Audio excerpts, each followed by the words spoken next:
Yorana à toutes et à tous et soyez les bienvenus dans votre émission 100% football local de Fais-nous Foot. Et au programme de cette semaine, nous verrons ensemble deux rencontres de Ligue 1. La première entre l'AS Stéphana et l'AS Vénus et la seconde entre l'AS Central Sport et l'AS JT. Nous ferons un retour sur la compétition OFC U19 féminine et enfin dans les brèves de la Fédération thaïsienne de football, nous verrons la reprise du championnat D1 féminine qui fait son grand retour. Et on démarre direct avec la deuxième journée de la Ligue 1 au stade de Louis Ganivet pour assister à la rencontre entre l'AS Stéphana et l'AS Vénus. Tout de suite, le résumé en images. Ce vendredi 26 septembre, le stade de Louis Ganivet a vibré au rythme d'un choc entre deux grandes formations du football tahitien, l'AS Stéphana et l'AS Vénus. Et le moins que l'on puisse dire, c'est que les verts et jaunes de Fa'a ont rapidement imposé leur tempo. Et dès la troisième minute, le capitaine de l'AS Stéphana Kaveh Morgan ouvre le score, lançant parfaitement son équipe dans cette rencontre.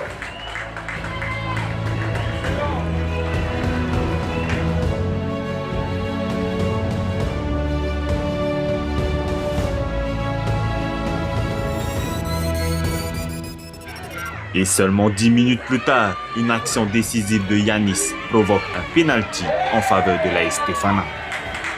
Et c'est le joueur numéro 10 Honoura Maretefo qui le transforme de sang froid.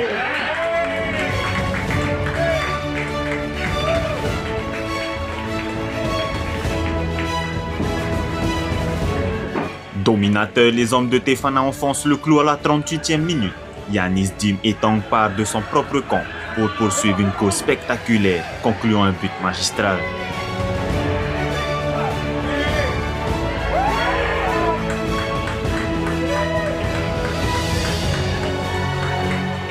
Puis, juste avant la pause, Honoura Maretefo récidive avec un lob somptueux de plus de 30 mètres, portant le score à 4-0 avant la mi-temps.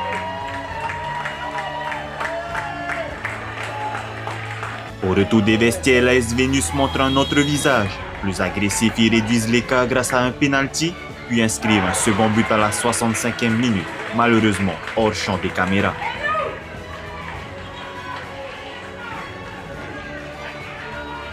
En fin de rencontre, la tension monte dans les deux équipes. Pama Matatia de l'AS Vénus et Kitemaro de l'AS Stéphana écopent tous les deux d'un carton rouge.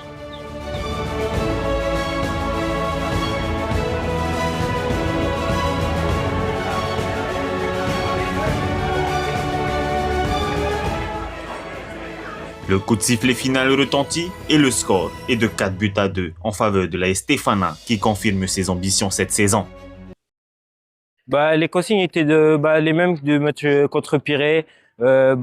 Construire si on le peut et si on peut pas, jouer sur les côtés qui sont plutôt nos points forts. Bien évidemment, ça fait plaisir. On est très très content de tout ce qu'on a construit depuis la préparation. Et puis c'est le fruit de notre travail à l'entraînement et des consignes du coach. On a tapé on peut dire l'un des deux plus gros du championnat. Donc ça fait plaisir d'avoir remporté ces deux victoires. Ça a été plus compliqué, on est entre guillemets mal rentré dans notre match, mais on a su rester compact et solidaire, ce qui nous a permis de concéder deux buts seulement et de ne pas les laisser revenir à égalité. On veut rester sur la même dynamique parce que c'est quand même une très grosse équipe aussi, Dragon, avec leurs nouvelles recrues, etc. Sachant que la semaine dernière, ils ont marqué 7 buts. Donc on va continuer sur notre lancée et faire le maximum pour accrocher cette victoire le week-end prochain. Et félicitations à l'AS Stéphana qui gagne les 4 points à domicile. Et à présent, voyons ensemble la seconde rencontre de cette soirée entre l'AS Central Sport et le promu en Ligue 1, l'AS JT. Après le duel entre l'AS Stéphana et l'AS Vénus, la deuxième affiche de la soirée opposait l'AS Central Sport au promu de la Ligue 1, l'AS Jeunes Tahitien.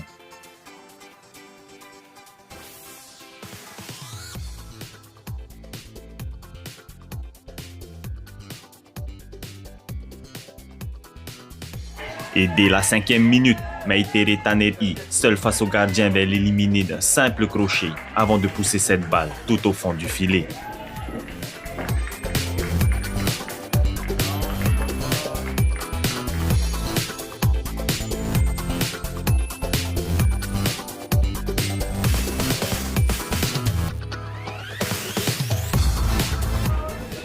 seulement 15 minutes plus tard, Meitere Taneri s'illustre à nouveau et double la mise pour l'AS Central Sport. Juste avant la pause, sur un coup franc parfaitement frappé, Hanno Atemayana s'élève plus haut que tout le monde et place une tête victorieuse qui inscrit le 4e but dans cette rencontre. Le score à la mi-temps est de 4-0 en faveur des Rouges de l'AS Central Sport.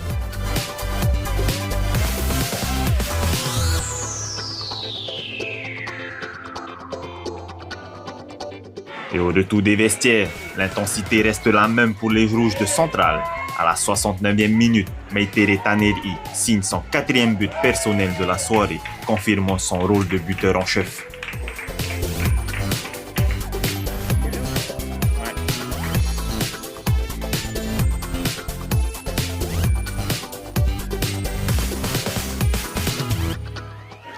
Enfin, à la 83e minute, Heyaritang clôture la démonstration collective des siens en inscrivant le 6e et dernier but dans cette rencontre. L'AS Central Sport s'impose ainsi par 6-0, offrant une prestation offensive sans appel face à l'AS JT, dépassé par le rythme et l'efficacité de son adversaire. Alors, c'est des matchs pas difficiles, c'est des matchs qu'on prend un peu à la légère. Et c'est à nous de montrer le niveau. On n'a pas su vraiment montrer ce qu'on était capable de faire ce soir. Mais on a pu au moins concrétiser nos attaques par des buts. Voilà, félicitations aussi à les copains. Les consignes, ça a été se réveiller, un peu plus de mouvement. Mais on n'a pas aussi pu faire ce qu'il a dit. C'est une annonce positive pour nous. C'est une chance pour nous pour regagner confiance. Quand on est tombé sur JT, il fallait gagner. Et dommage qu'on ait perdu les 4 points à mourir. On aurait pu faire quelque chose, mais voilà. On a perdu, on s'est incliné. C'est à nous de se réveiller, se remettre au travail. Et on félicite également l'AS Central Sport pour cette victoire. À présent, voyons ensemble les autres résultats de cette semaine et le classement en images. Dans les résultats de cette deuxième journée de la Ligue 1, comme on vient de le voir, l'AS Stefana gagne son match par 4-2 sur l'AS Vénus, l'AS Central Sport gagne son match par 6-0 sur l'AS JT, l'AS Mira fait match nul 1 but partout sur l'AS Tamari Punaru, et enfin, l'AS Tayarapu FC crée la surprise de la semaine en gagnant son match par 2-1 sur l'AS Pirée. Du côté du classement général, l'AS Stefana et l'AS Tayarapu sont tous les deux premiers avec 8 points. En troisième position, l'AS Mira avec 6 points, suivi de l'AS Central Sport 5 points. En cinquième position, l'AS Dragon avec 4 points. Plus bas, nous retrouvons l'AS Vénus et l'AS Tamari Punaru tous les deux avec 3 points. Et enfin, l'AS Power Pirée et l'AS JT ferment la marche avec 2 points.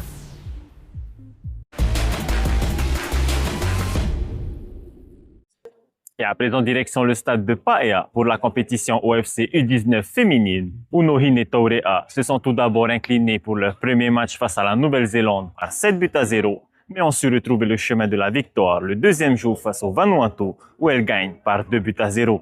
On écoute tout de suite le coach Rayman Abuluk qui nous en dit un peu plus sur sa sélection. Les Hine Taurea ont effectué leur premier pas dans la compétition ce lundi 22 septembre à l'occasion de l'OFC U19 féminine. Opposées d'entrée à la Nouvelle-Zélande, référente incontestée du football océanien, les Tahitiennes se sont logiquement inclinées sur le score de 7-0. La Nouvelle-Zélande est très favorite, grande favorite du tournoi. Donc malheureusement une défaite au bout, voilà, avec 7-0 si je ne me trompe pas. Donc la logique a été respectée. Donc voilà, on a essayé de faire au mieux. J'ai vu des choses très bien par rapport à l'équipe de Tahiti. Il y a des choses encore à travailler. Et voilà, donc on est là. Donc le prochain match c'est le Vanuatu. On se focalise sur le Vanuatu. Oui, donc c'est clair qu'elles étaient déçues. Elles attendaient à mieux parce que déjà de 1 on est à la maison. Et de 2, elles pensaient faire un résultat. Donc pour moi, c'est un résultat positif malgré tout, malgré justement le score sévère. Elles ont essayé de faire avec leurs armes. Donc il y a eu de bonnes séquences de jeu, de bonnes situations. Et maintenant, on est là pour travailler. Et puis on verra pour le Vanuatu et la Calédonie dimanche. Les Hine Taurea ont su relever la tête lors de leur deuxième match face au Vanuatu, où les Tahitiennes se sont imposées avec sérieux et détermination sur le score de 2-0. Une victoire importante qui leur permet seulement de retrouver le sourire, mais aussi de rester dans la compétition. Je suis très fière de mon équipe. Je pense qu'on la mérite amplement. On a travaillé dur, on n'a pas eu une préparation difficile. Et aujourd'hui, on montre qu'on peut le faire face à une très belle équipe de Vanuatu. Et puis voilà, je remercie aussi les supporters qui sont là, toutes nos familles. C'est grâce à eux qu'on a pu arriver jusqu'à là avec tous les encouragements. Et puis ce prix-là, si on devait élire une meilleure joueuse, je pense qu'on devrait le donner à toute l'équipe de Tahiti. Le match contre la Nouvelle-Zélande, ça a été une très belle expérience pour nous. C'est pour ça qu'aujourd'hui, on a pu mettre une équipe en place, on a analysé le jeu de Vanuatu. Et je pense que c'est ça qui a fait qu'on est revenu encore plus fort aujourd'hui. Et là, prochain match contre la Nouvelle-Calédonie, quel est l'objectif alors pour ce match? La victoire, on doit gagner. On veut passer, on veut aller en demi-finale et on va y arriver. Et un petit mot pour le pays, qui a pu regarder aussi le match et les spectateurs qui étaient présents aujourd'hui. Merci beaucoup à tous ceux qui sont présents. Ça fait notre force, comme je l'ai dit au début de cette compétition. Et puis voilà, je vous fais de gros bisous et on vous attend pour le match de dimanche contre la Nouvelle-Calédonie. Après avoir retrouvé le chemin de la victoire face au Vanuatu, les Hinetauria disputent en ce moment même un match décisif contre la Nouvelle-Calédonie. Une rencontre capitale où la victoire est impérative pour nos jeunes féminines si elles veulent continuer dans cette compétition. Je vous invite à suivre le résultat et le score final sur la page officielle de la Fédération tahitienne de football.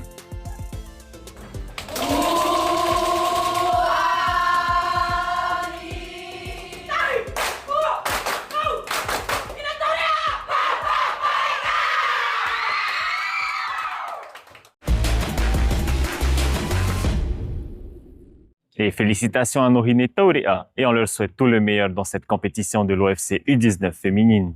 À présent, dans les brèves de la Fédération tahitienne de football, direction le centre technique de la FTF pour assister à la reprise du championnat D1 féminine qui fait son grand retour cette semaine.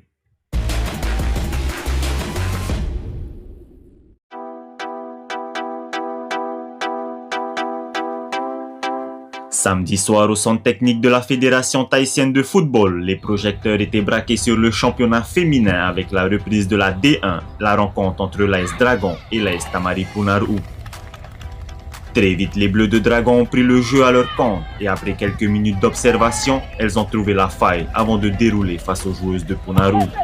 Le score final est sans appel 10-0 en faveur de l'AS Dragon.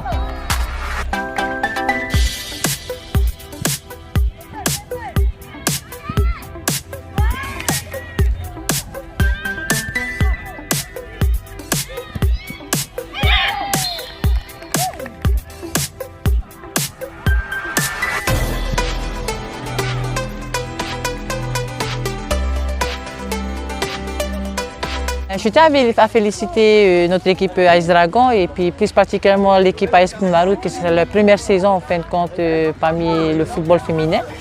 Ça fait quand même longtemps que je ne les ai pas revus sur le terrain et ça fait du bien de revoir les anciennes copines et jouer avec eux.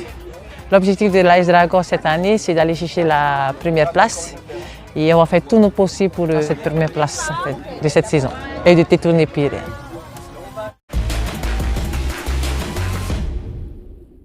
Fais-nous foot, c'est déjà terminé pour aujourd'hui. Pour plus d'informations complémentaires, rendez-vous sur le site de la Fédération tahitienne de football. On se donne rendez-vous la semaine prochaine. Merci de votre fidélité et nana!